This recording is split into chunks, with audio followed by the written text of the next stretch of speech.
Hi, my name is Mike. Thanks for joining me today on my channel, Technically Church, where I share over 20 years of experience in audio, video, lighting, and multimedia. You can always find out more on my website at technicallychurch.com. Let's jump in.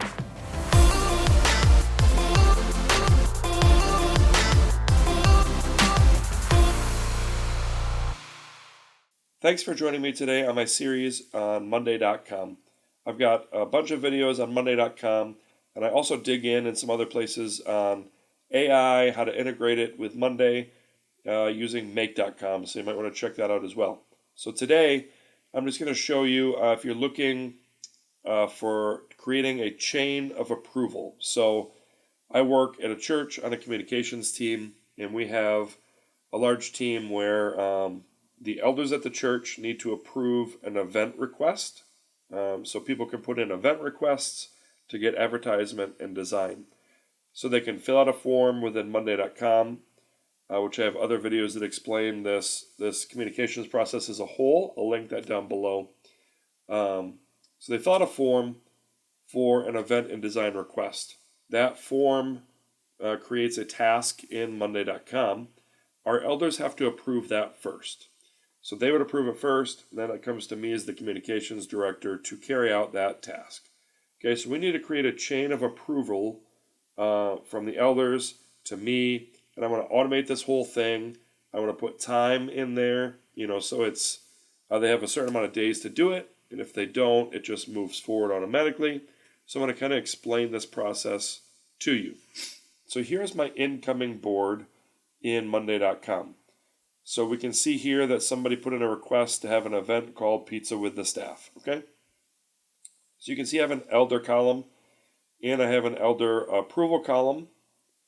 So this is if the elder has approved it or not. And then I have all of the details for the event.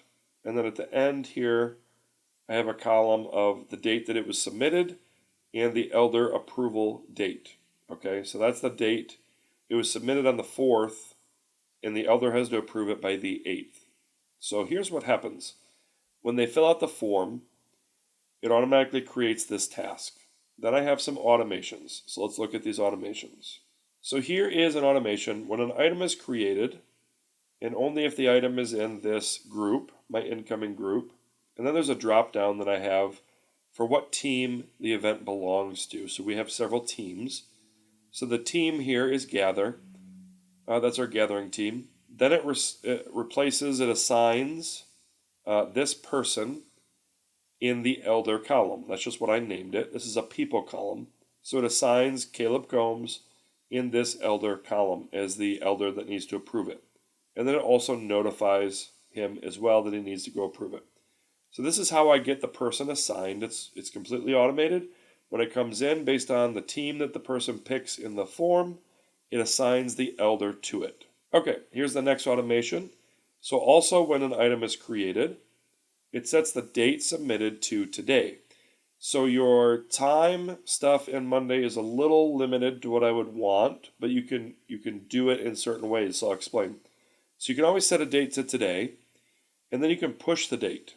So I set the date submitted to today, and I set the elder approval date, the date that the elder needs to approve it by, also to today, but then it lets you push it. So then you can say push the date forward by 4 days. So you're essentially creating a date in the future that they need to approve this by. Okay, so that's how I set those columns. All right, the next step is a reminder. So they get notified right away when it comes in. That date gets set 4 days in the future, and then there's a reminder. So it says 1 day before the approval date, which is 4 days in the future, so it's actually 3 days in the future now, when this 1 day before arrives, and only if it's not approved, so if it's still pending, then notify them. And you can click here and see, hey, you still have a pending approval, please go approve it, okay? So that's the reminder automation. Okay, so in my case, we have made decisions that the elder does need to approve it, but if they don't, they've got 4 days to approve it, and if they don't, then it actually automatically moves forward. So I then have another automation that says, okay, when that comes in, they get notified to approve it. 1 day before the due date, they get reminded if it's not approved yet. Then if the date comes, So when the approval date arrives, and only if it's still pending, it just automatically approves it. So it changes the approval column to approved. And it also notifies the elder and says, hey, we noticed you didn't approve this. We're going to just move forward anyways.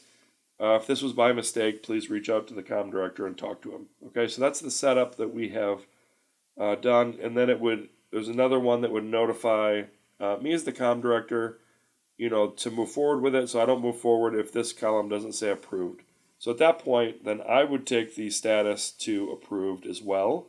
So we'd have an elder approval and a main status approval as well, and it would move the project forward.